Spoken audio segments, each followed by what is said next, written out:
Well, the body-worn camera footage for the incident regarding Mr. Gary Dwayne Harrell has been released by IMPD, and now that that has been released, we have an opportunity to view the body-worn camera footage in regards to what happened to Mr. Harrell and that police action shooting.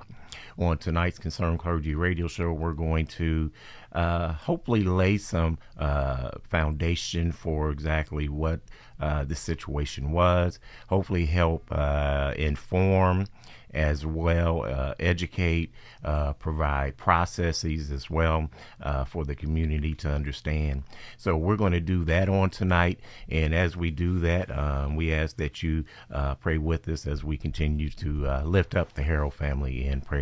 Let us pray. Father God, Lord, we thank you for the opportunity to be with you on this evening as we discuss, oh Heavenly Father, Lord, sensitive subjects, but we believe, oh Heavenly Father, Lord, if you just wrap your loving arms around our community, around the Harrell family and all of our listening audience as well, we know, Father God, Lord, that you can comfort like no one else. So, Lord, we pray, Lord, that you just lead us, guide us, and direct us. In Jesus' name I pray.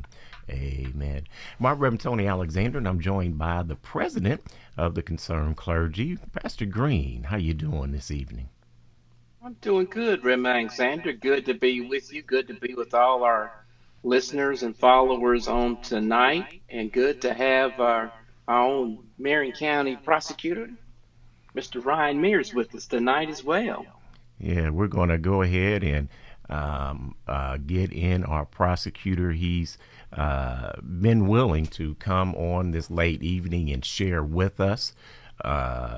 Prosecutor Mears is always working in the community, and we get an opportunity to have him share with us on tonight. So let's go ahead and bring in our prosecutor. So, Prosecutor Mears, how are you doing this evening? Having me on the show. I appreciate it. Well, we thank you for joining us on this evening. We thank you. We know that you've had a long day, and you're joining Pastor Green and I this evening as we talk about this particular topic, the incident that happened with Gary Dwayne Harrell. What we would like to do on the top of the show is we're going to actually play that critical incident video, so you as our community can you may have seen just clips, bits and pieces, but we're going to show that as it has been placed to the public, and then we're going to come back and talk about that that video as well as get your thoughts. And you can feel free to call into the radio station, and that number is 317-239-1310, and you can also comment on our Facebook page as well. Feel free to do that.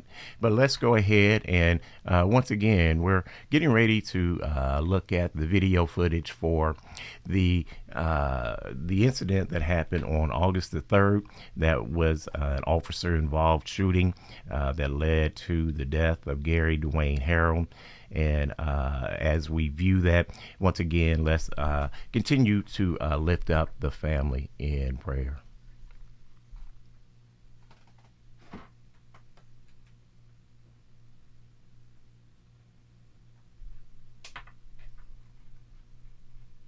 IMPD began issuing body-worn cameras to officers in 2020. Body-worn cameras are designed to increase transparency, ensure accountability, and enhance public trust by effectively using captured video. Additionally, the camera footage can be used to highlight the realities of police work used in administrative and criminal investigations and to improve training and policies. Body-worn cameras, while valuable tools, only capture a portion of an officer's field of view. In addition, the body-worn camera video clarity is limited when compared to the human eye. IMPD uses body-worn cameras that are designed to self-activate if certain standards are met. For example, a camera will activate when an officer arrives within 500 feet of a dispatch run, begins to run, violently shakes during a physical altercation, the camera is in a horizontal position for an extended period of time, if an officer activates emergency equipment within his or her patrol vehicle, or if an officer activates the camera by using a remote. The camera is attached to the officer's uniform mid-level in the chest area. The lens is fixed and does not capture everything that is seen and/or experienced by the officer. Once the body-worn camera is activated, it has a 30-second buffer during which the audio is not activated, but the video is. This feature allows video to capture sudden incidents where either the body-worn camera self-activates and/or the officer manually activates it. This critical incident video details an officer-involved shooting that occurred on August 3, 2023 at approximately 9:40 a.m. Preliminary information is being presented in this video with the intention of increasing public understanding of what occurred. This investigation is still in its early stages. It may take a year or longer for the investigative process to be completed. Understanding of the incident may change as additional evidence is collected, analyzed, and reviewed. Warning: the following video contains graphic images and language. It is not suitable for all viewers.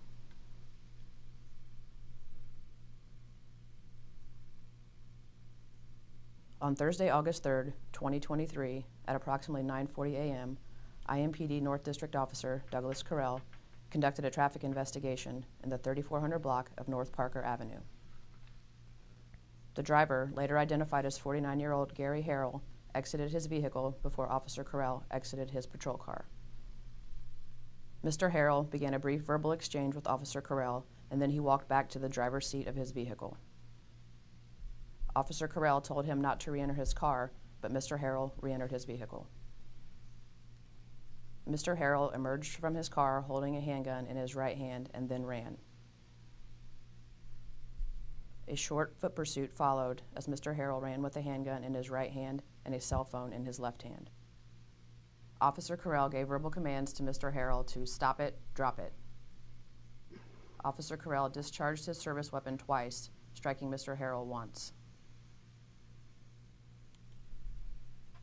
Recording. Just like every other Mercedes-Benz EV, the EQB features the very latest generation MBUX voice-activated. Control item 168. So whether you want to set a new destination, change the tunes, turn up the heat, all you have to do is say, Put me at 3-4 Parker.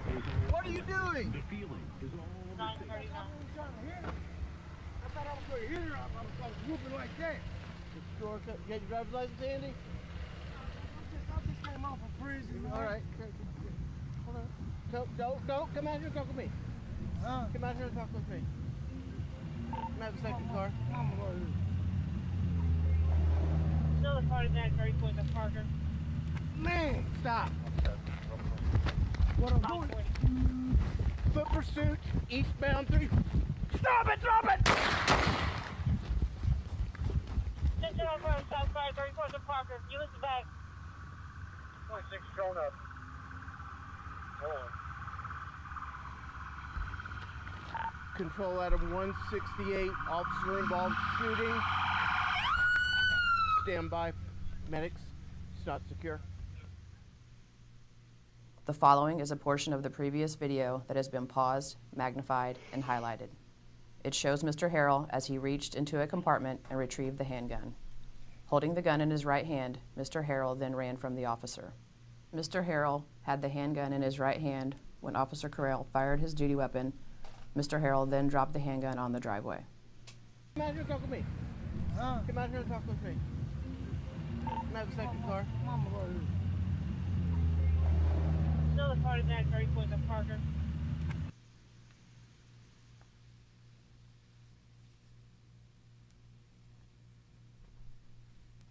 Man, stop.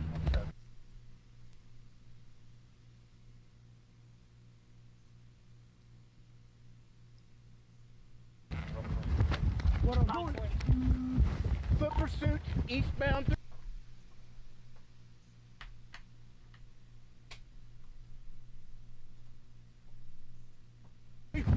Stop it! Drop it!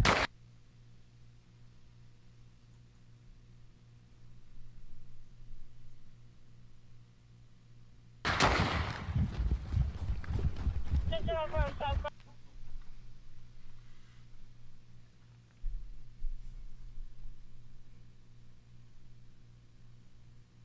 Officer number 2 arrived and immediately provided medical aid. As other arriving officers secured the handgun Mr. Harrell dropped. Top left. Other side, other side, other side. Units block east to west, 34th and Parker, and 34th. Stay with me, buddy.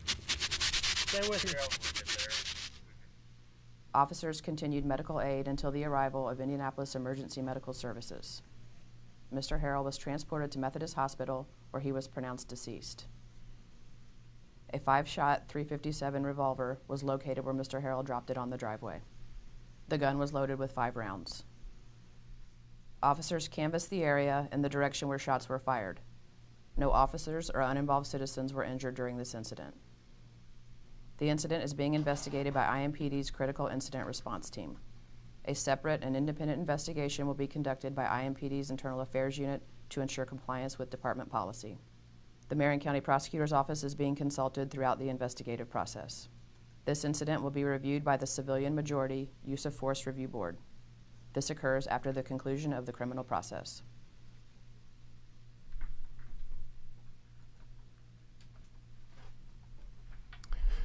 So there we just had an opportunity to see an unfortunate incident. And pastors, as we begin to talk about this, I want to make sure folks understand that we are not in any shape, form, or fashion trying to sensationalize anything that happened. What we're trying to do for our program on tonight is provide this an opportunity to educate, help folks understand processes. We're going to be doing some more of that on next week as well.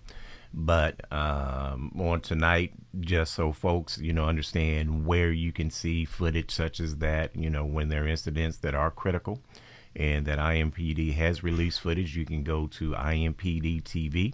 That's their YouTube channel. So, for the community to be educated, it's great that, where some of the public information is, so you can go see it for yourself and have an understanding. Once again, as we go through tonight, Pastor, and discuss this, hopefully have a better understanding of processes, and we can communicate that, get some of that information from our prosecutor as well, where he can help us in that area tonight. Exactly. That's what we're committed to. The mayor and others have asked us to trust the process. I want to make sure that we're clear about, especially with the community, what is the process, so that we don't have assumptions as part of the process. I mean, in the video, they said that the prosecutor's office is consulted during this process. So what does that look like? What does that actually mean, so that our community is healed, and most importantly, the Harrell family is healed, or can be on a path of healing, because this is extremely difficult. It's a sad situation, but unfortunately, it's one that we continue to see in our city. I think it is an important time that we all pause and say, now, what clearly is the process that we are to trust, so the community can have that trust, and not feel like, oh, wait a minute, now I thought it was going to be this way, and somebody else feels like it was going to go another way. So I'm thankful that the prosecutor takes time out to come and communicate with the community. That's really important, that he's not trying to avoid the community, but he's coming to the community with a subject that obviously is quite sensitive. Prosecutor, we'd love to, at least give you an opportunity to follow up on Dr. Green's comments there. Absolutely. Thank you for having me on the program. I really appreciate you putting together this opportunity to have a discussion about what all of this should look like moving forward. I think what I found is if you reach out to the community, we kind of fill in the gap. And so it's really important that we have conversations about what this is going to look like moving forward. For the prosecutor's perspective, I mean, we are not necessarily an investigative agency. We don't have guns and badges. And so a lot of times we rely on our partners, whether it's IMPD, the crime lab, our friends at the coroner's office, to really kind of provide all all the information that's out there, give it to us, and then try to help us make a determination as to whether or not it's appropriate to file charges in a given case or circumstance. And that's something that happens every single day in Marion County. And so in anytime you have a situation in which law enforcement is involved, I think it's really, really important that the prosecutor's office is independent and that the decisions and choices made by the prosecutor's office are independent of any external pressures, and that we make sure that we set a course in all cases and send a very clear message to the community that our judgment is very much going to be influenced by the law and the facts, and applying the law to those facts. As a prosecutor's office, we will receive a probable cause affidavit from the police department. That is the police department providing their recitation of facts as they know them to be. And then from there, we can either make a charging decision, or we could say to ourselves, hey, maybe it's appropriate to send this matter to the grand jury.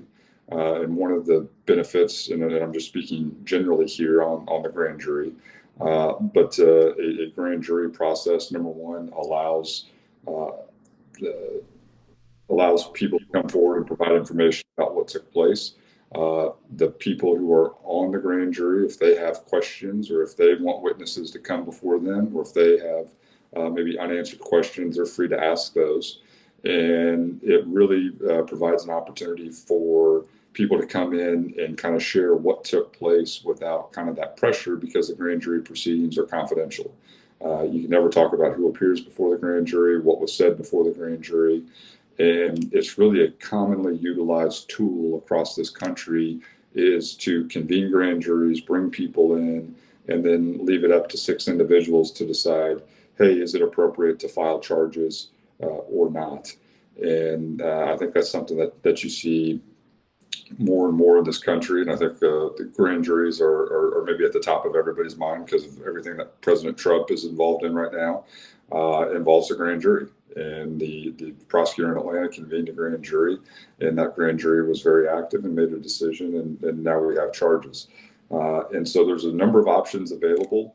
The one thing I would just stress to people is we just watched a video in which someone lost their life.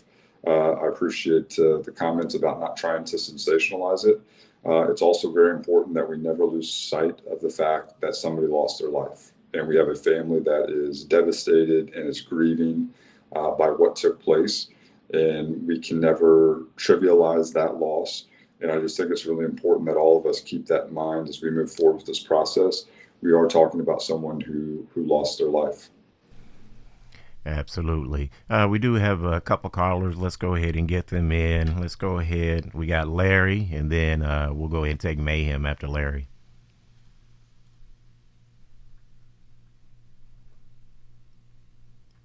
Are you there, callers?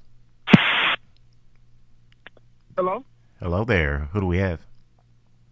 This is Mayhem.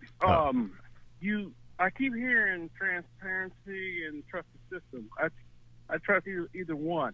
That it's just me and everybody else is saying that I don't know who's doing the editing of the of your the tapes or the whatever, but it's like the same person that edited the Drayshawn Reed thing.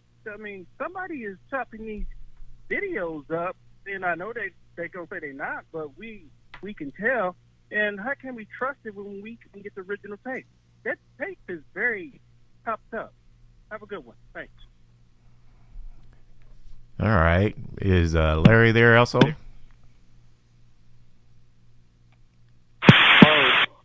Hello? Go right ahead, Larry. Hello. Yeah, since you got Prosecutor Mears on, there's a real problem about ready to happen, Prosecutor Mears. What's going to happen is, because of proposal number 149 that the City Council unanimously passed, is they're going to have jurisdiction waivers to waiver all these people. There may be somebody out there with a 10-year-old domestic violence in his past, right, that he's been convicted on. If he gets caught anywhere near a gun, he gets automatic 5 years. or if a child gets a gun charge, automatic 5 years. They've got places built up, stockades over in Kentucky to receive over 100,000 people. Now, I don't know whether there's going to be a street sweep or not, but here's one of the instances that can happen. If you're at a barbecue and they have some kind of a raid on it and there is a gun found there, all they will have to do is just call everybody to attention and find out that you got a domestic violence charge on you, and you go before federal magistrates, no bond or anything else. So I just wonder why the prosecutor's office is shirking their responsibility. I don't know why it is, but all right, hey, Larry, giving waivers on these crimes. Thank you, Larry. We are on another topic for this evening, though, so if we can maybe address that issue at some other time, because we do want to spend, I do want to spend, as you know, we're here in this hour, I want to make sure that we are educating our community on incidents such as the one we just witnessed here a few minutes ago in our program. It's, you know, we just had Mayhem, who just said he doesn't trust the processes, Pastor and Prosecutor. He's asking questions about, you know, well, who put together the video footage, and even mentioned it looked like, you know, it was the same folks that did previous critical incident video. Well, Mayhem, I think you're correct in that, because there is a third-party organization. My understanding is they're out of Florida, and they are the ones that are putting this together. At least that's what I understand. Prosecutor, Pastor, you got any insight into that? Well, I've been a part of those critical reviews before. Yeah, it is the same organization that's responsible for editing the video, and you know, that's part of the process, right? And I'm sure if you're being paid by an organization, you're going to edit it slightly towards their favor. That's human nature. That's to be expected. You know, but, you know, getting back to this particular case, and I want to educate, I do want to ask the prosecutor, I call him the mayor for a minute there, the prosecutor, the question of, you know, because he talked about getting the information, probable causes, making a determination around the grand jury. What's the time frame for that? And the reason I'm asking that question is because on the back end of this, it doesn't get to the use of force committee until we get through all of these processes. So this is not going on at the same time. While that is mentioned in the video, I want people to, our community, to understand, when will that board get to hear this case? And it's not right now, because what you're looking at is, you got to get a probable cause, you got to collect or get information, get sent to your office, make a determination. You know, is that a week? Is that a couple of months? What is that? Yeah, and I appreciate you raising the timeline, because that's critically important. You know, we at the prosecutor's office, in many respects, we're kind of at the mercy of these other agencies and organizations. We don't have necessarily a complete autopsy report. We have the general, but we don't have the specific. Same thing as it relates to the firearm that was involved in this case. We don't necessarily have all the information regarding that firearm yet, in terms of the Marion County Crime Lab providing us with all of that information. And so we're waiting to get that information. You know, you're hopeful that you get it sooner rather than later. I think the other part that people oftentimes forget is with grand juries too. You know, grand jurors have the freedom and the ability to say, I would like to hear from this witness, or I would like to consult with somebody who maybe has expertise in this area. And that can also change processes or slow down timelines as well. Certainly not saying that this case is going to go to a grand jury, but I think it's also important to remember that these processes really have a lot of, there's not certainty in terms of the timeline. The one thing I can tell you is that everybody's working diligently to get to a point where a decision can be made. And certainly the process of how that decision is made will be expressed and explained to the community as best everybody can within the bounds of the law. But I think it's also important for people to realize that we got to kind of level set expectations. There's not a lot that I'm going to be able to say. There's not a lot that IMPD is going to be able to say. It's just really important that we focus on the work of trying to figure out what's the best way to approach this case. And remember, Alexander, that's so important because people want a quick answer, right? Exactly. Something like this, you're seeing it today, and you want to hear something tomorrow or next week from the prosecutor or other people, and most likely, all that information is not isn't happening that fast because all these people had other jobs they're working on too, and other cases, etc. So this all takes time. Well, and it's important to help folks understand. We are still early on in the process as well. I mean, this isn't it happened on August the 3rd. We're just 20 days. And there is a lot that has to be evaluated, investigated, and so much. And you want to done that in a proper way. So everything, once you do get information, you want accurate information. Well, we do have to take our commercial breaks. We're going to go ahead and do that. If you'd like to be part of our conversation with the prosecutor, we invite you to do that. You can call in to the radio station. That's 317-239-1310. Or you can also just comment there in our on our Facebook feed also. So once again, 317-239-1310. You're listening to the Concerned Clergy Radio Show. Praise Indy, AM 1310, 95.1, your inspiration station.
Welcome back to the Concerned Clergy Radio Show. We will be continuing this conversation that we're having on tonight. There will be a town hall on next Monday. That's going to be at the Global Village Welcome Center, 4233 Lafayette Road. It's the Northwest District. CRDC is going to be hosting that, and we're going to be furthering this conversation as well. So we invite you to join that conversation. Once again, that'll be this coming Monday, August the 28th at 6 p.m. On tonight, we've been discussing the situation regarding Mr. Gary Dwayne Harrell, who was shot by Officer Douglas Correll. And that video was released on yesterday by IMPD, and we've been joined by our prosecutor Ryan Mears, who's been sharing with us the processes in cases and incidents such as these. We do have a couple callers that are holding. Let's go ahead and get them in. Let's go ahead and get in Barbara. Good evening, Barbara. Good evening, everyone. First, let me offer my condolences to the family. Absolutely. No matter what, at the end of the day, they've lost a loved one. Maybe somebody's lost a son, a brother, and whatever else, but he still belonged to someone. And but in saying that, as a mother who has raised a child that has spent more time in and out of trouble than he was old most of the time, his life has changed now, but getting him to that point in life was difficult. And at some point, as the mother, as the parent of this adult child and the choices they were making out there, I had to know that at some time or another, maybe the outcome wasn't always going to be great. Now, I watched the video, and I listened to it again. And the gentleman, he had a choice. He had many opportunities in between him taking off running, as I heard the officer ask him not to get back in the car, but he chose to do that anyway, to reach back in, get back in, or whatever. So he made the choices. So, I was raised two wrongs still make a right. Now, I'm not saying that that's a reason for him to have been shot and killed, but he did not have to make any of those choices he made. He kind of put himself in that bad situation, because if for him it was just about the traffic stop, then why are you running? All right. Thank you so much for your phone call. Educate well, cut me off. All right. Thank you so much. Let's go ahead and bring in, is it KM? KM? Yeah, KM. Good evening. I have a question for the prosecutor. I would like to know what is the time frame for officer-involved shooting, or when they're back on patrol again, and is that officer back on patrol at this time?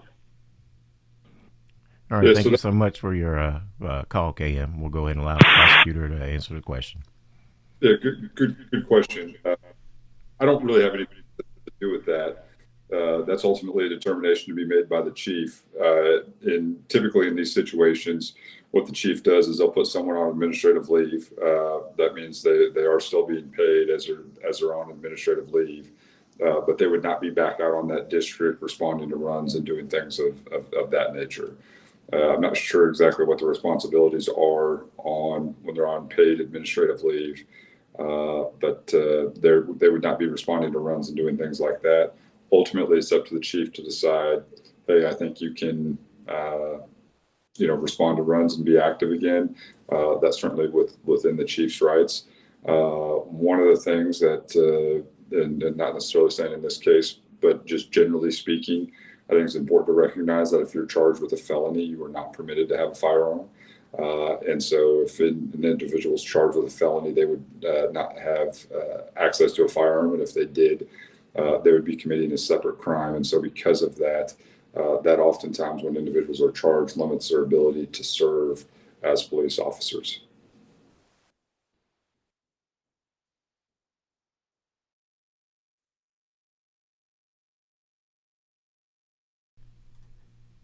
Now we also have we have some comments there in the chat. I know one of the questions there in our chat came from Lori, and she was asking why do they have to edit the video, and why can't, as a citizen, you just see it in its raw form? One of you gentlemen want to help Lori and help educate others that may have that same question, as a matter of fact? Well, I'll take a swipe at it. Coming from the community side, I think that there's work to say we're being transparent, right? But yet transparency would be just show people the footage. And like in this particular situation, it was just one video to deal with, one body cam. But people in charge want to say, okay, we're going to be transparent, but we're going to edit it bring in commentary to get you look at certain things versus allowing an individual to see it in its raw form. And, one could argue that, I mean, being that these things are paid for with taxpayer dollars, and maybe we don't necessarily need all the commentary, but they wanted to do what they did in this particular video, tell you about the history, where it's located, etc. Maybe, and there are people that maybe you've never looked at a video, also that's necessary, Lori. But everybody does a little differently across the country. But what we're seeing in Indianapolis is, quote unquote, part of the process.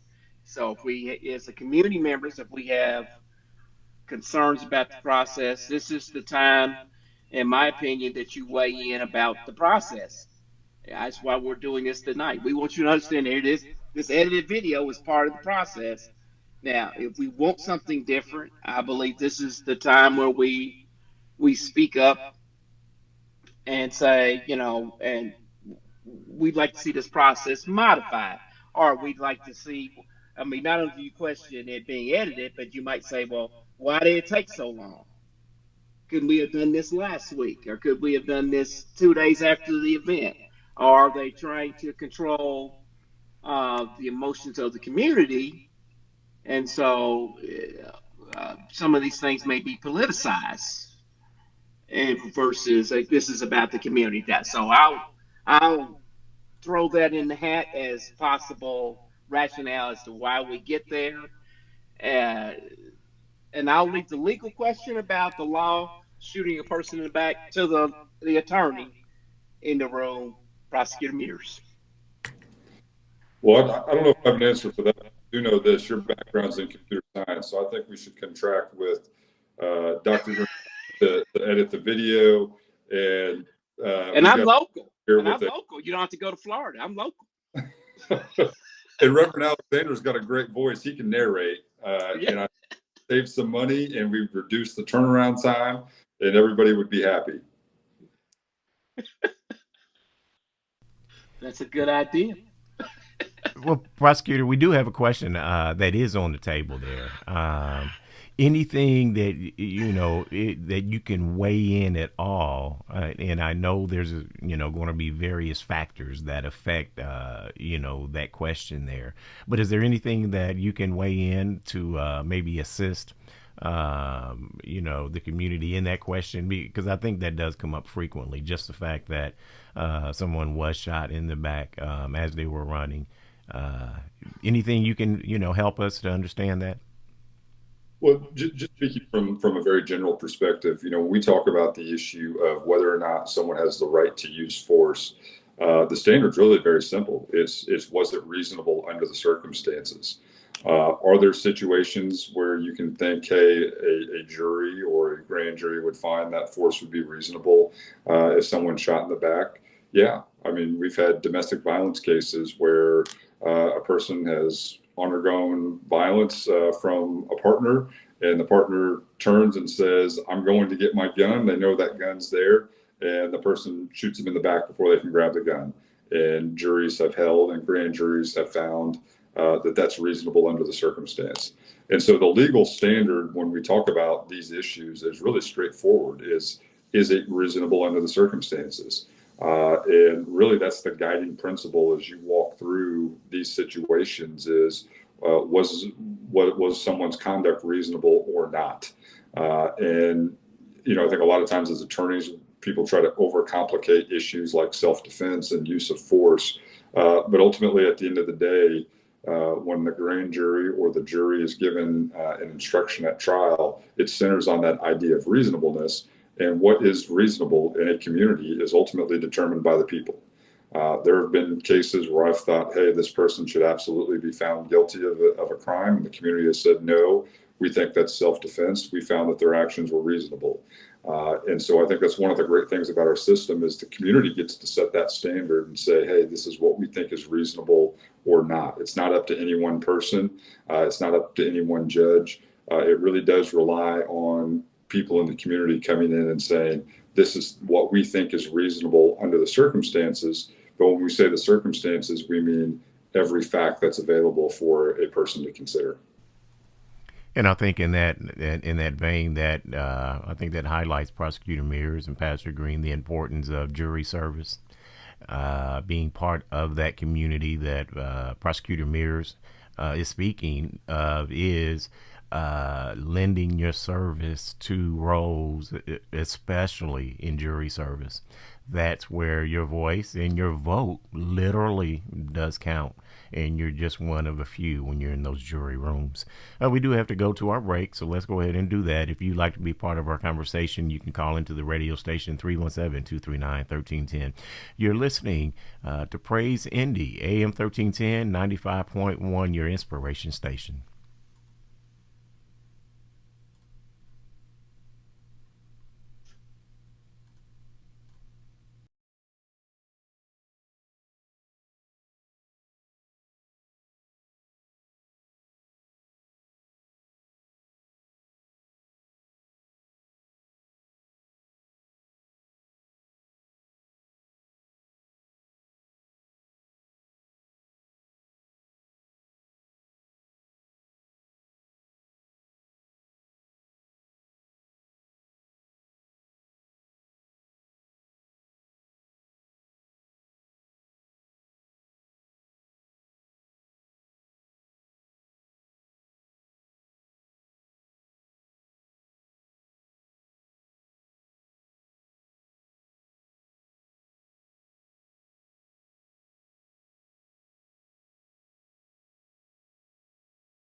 Welcome back to the Concerned Clergy Radio Show. I am Reverend Tony Alexander, and I'm glad to be joined by the president of the Concerned Clergy tonight. I have President Pastor David W. Green Sr., and we have as our guest, we have Prosecutor Ryan Mears. And he's been helping us as far as by sharing some insight with us in regards to the processes as we have reviewed on this evening's program the critical incident video that was published and brought to the public on yesterday by IMPD regarding the case of Gary Dwayne Harrell. And I know, Pastor, and we had a caller, mention, the fact that Mr. Harrell ran. There are a lot of folks that just believe that automatically, if you flee, or automatically if there's a weapon, then that right there throws everything else out the window. And I think sometimes we have to, look at everything in its entirety and paint a whole picture, and not just a blanket. Well, if you do want, if you're in possession of one of those, or if you happen to run, then whatever happens, you deserve.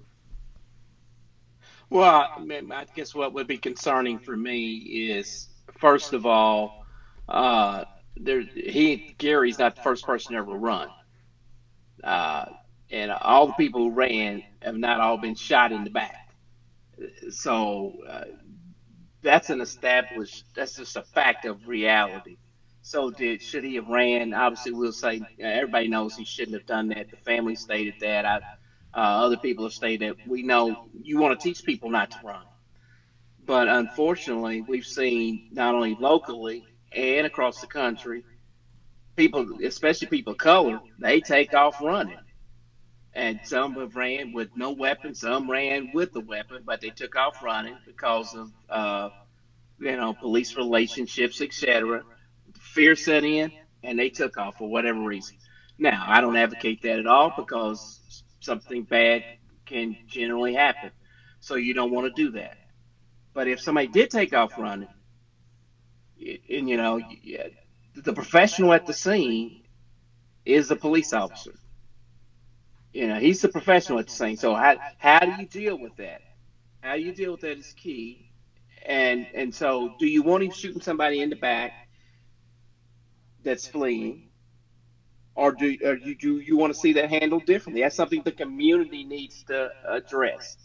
Because if we continue to see this as this acceptable behavior that we want to see from the police department, and if a person takes off running and they get shot in the back, because in a permitless carry state, almost everybody's got a weapon now.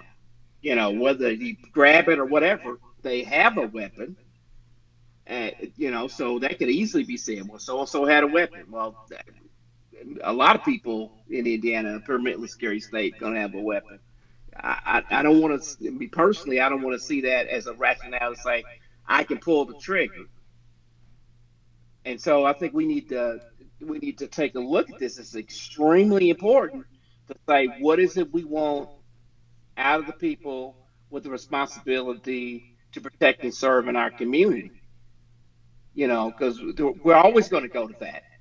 I mean, when Anthony Macklin was shot, well, he had a gun in the car. Well, okay, but he had a right to have it. I mean, uh, that's part of the optic that comes with police action shooting. They had a gun. Well, okay, that's anymore. That could almost be assumed. Um, we have to begin as a community look to say, is this what we want to see? And I mean, for me, you put it in the mind, if it's your son, your daughter, your brother, your sister, does this merit over a traffic stop that they're dead? That's where I struggle at. I don't want to see that. I don't want to see it over. We're talking about somebody that didn't have a warrant for him, had shot at anybody, hadn't done anything. He's dead. And so that's trauma in the family, in the community. Is that what we want? Yeah, and would every officer follow their training have done that? Would he be shot? Because other people have ran. And they weren't gunned down in the back. So what's the policy? Well, how do you arrive at doing that? And man, that's my concern. And I think that we don't want Gary's death to be in vain. I think the city of Indianapolis owes to wrestle with this. Well, let me ask Prosecutor Mears. So, like, if you're looking at a case such as this, would you happen to start with like whatever IMPD policies are, or is that just done on the administrative side? And only thing you're going to look at is just what's criminal, and then how I guess I think there's a lot of questions come between the two, the administrative, or internal affairs piece of it, and then, what the prosecutorial piece, could be. Can you kind of help us at least identify or, kind of talk about where those lines are, if you will? Absolutely. So the most important thing for people to understand that the processes are completely separate, and there are parallel processes, but the IMPD has access to administrative statements that I'm never going to see. Officers are compelled to cooperate in the internal investigation, and because they have to give a statement, it cannot be used against them criminally. So I never see those statements. And so they have different information and they have a different perspective than I will have, because they're able to compel those statements. In a criminal case, you have an absolute right against self-incrimination. So there's a pretty significant difference there. I think the second part of this is when we talk about any of these investigations, and we have this conversation about reasonableness, it could make sense to someone to say, if we're going to talk about what's reasonable, does it make sense to take a look at what people were trained to do? Does it make sense to say, hey, these are the general orders, or these are the guiding principles people are supposed to follow when they're involved in an interaction between law enforcement in the community? Those are certainly things that can help form the foundation when people have conversations of, is this reasonable or not? Going into, hey, this is maybe what the general order states, or this is what people were trained on. That's something people could consider. There's no requirement that they have to consider it. There's no requirement that they have to adopt it. In fact, the law specifically states if someone was trained in a way that's illegal and they still do something illegal, they can still be held accountable. But it also, a grand jury or a jury would be free to say, hey, when we have this conversation about reasonableness, let's have the starting point be, how are you trained? What were you trained to do to respond in any given circumstance? And if you deviated from that, does that mean your conduct is less reasonable? Those are all things that people are free to consider as they go through this process to try to determine whether or not someone's actions are reasonable or not. Reasonable is a really vague standard that's ultimately defined by the community, but there's some guideposts the community can rely on to make that standard of, hey, was this reasonable or not? If you significantly deviate from a known standard of conduct, meaning, hey, this is how we kind of expect people to act, a grand jury or jury could say that deviation is so significant that it rises to the level of criminal charges. And again, this is all just very generally, not necessarily related to this specific case. We do have a call on the line. Let's go ahead and bring in Natasha. Natasha, good evening. Hello. Hi there. Hey, Pastor Alexander. How you doing? Hello. Go. This is Natasha. They got me on here to talk about the. Are you ready for that portion yet, or are you still on your topic? Well, you have an announcement you were wanting to make. Is that what it was? Yes, it is. Yes, it is. And I appreciate you all taking the time. All right. Well, go ahead if you can. If you can, go ahead and make it real quickly. Yeah.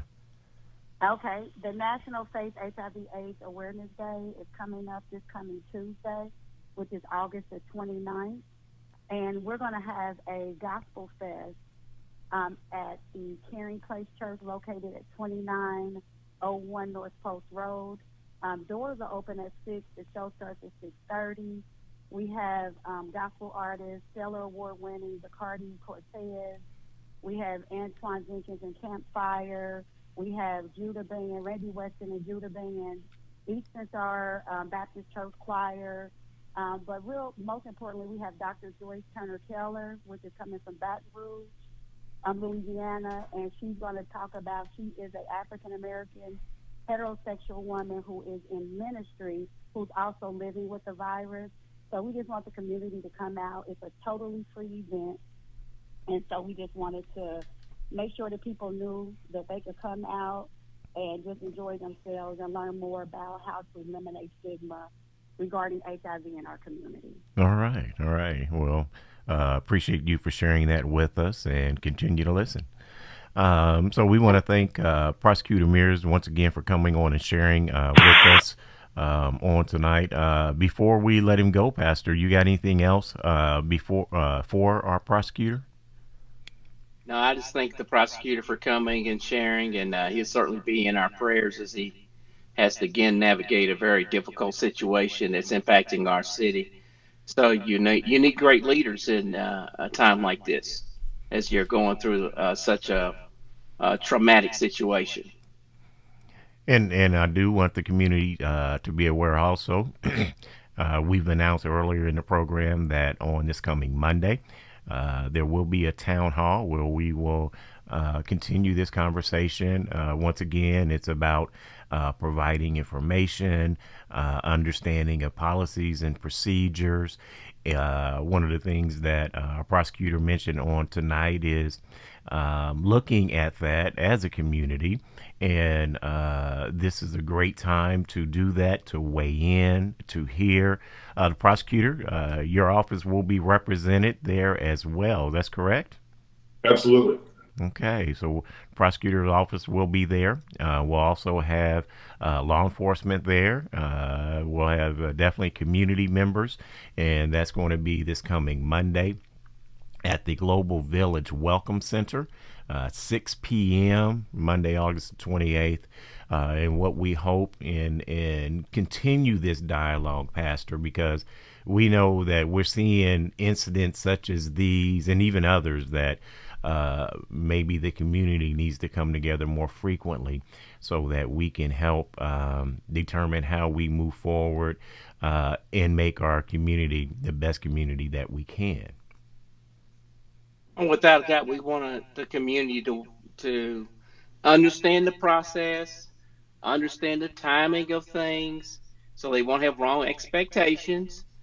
And hopefully law enforcement will hear from the community as well. What is the community expecting? Because it's problematic, and I understand why people and the citizens in the community are upset.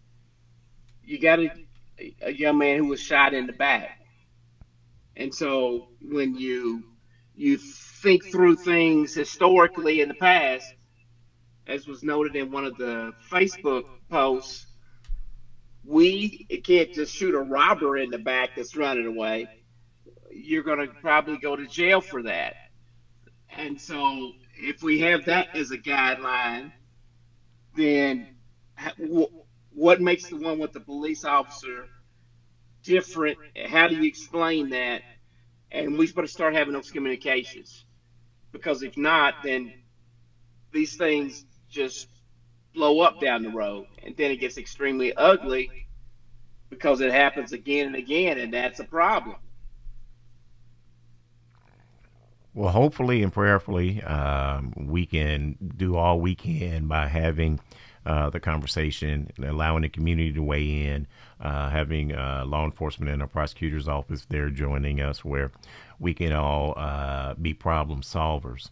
I think we can all say we've identified lots of issues. Well, now let's solve those issues. So we want to thank you, Prosecutor Mears, for joining us on tonight. You got any closing remarks before we finish our program tonight? Not at all. I appreciate you to be on here and look forward to having further conversations with everybody listening and you guys who run the show. All right. Well, thank you so much, Prosecutor. We thank our listening audience as well. Once again, join us on Monday at the Global Village Welcome Center, 4233 Lafayette Road at 6 p.m. Monday, August the 28th. Be blessed, everyone, and have a great week.